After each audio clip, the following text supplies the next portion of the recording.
స్పర్శతో శాప విమోచనమిచ్చిన రామా, అహల్య పుణ్యాన్ని మళ్ళీ వెలిగించిన రామా,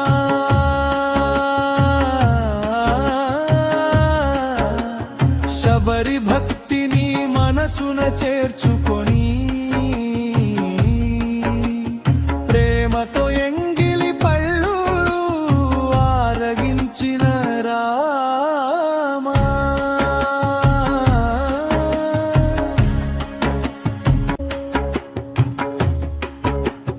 రాముడు మా దేవుడు, అయోధ్య రాముడు, వీరాధి వీరుడు, గుణ సంపన్నుడు శ్రీరామచంద్రుడు.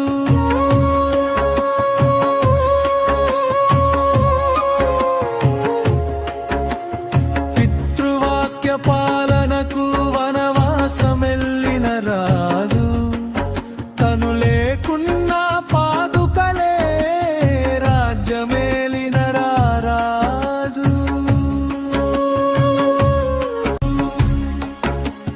రామనామానికి దాసుడైన కోదండరామ, ధర్మానికి కట్టుబడి అగ్ని పునీత సీతను వీడి, కాంచన సీతను కూడి యాగం చేసిన రామ, యుగ యుగాలకు ఆదర్శమైన సీతారామ.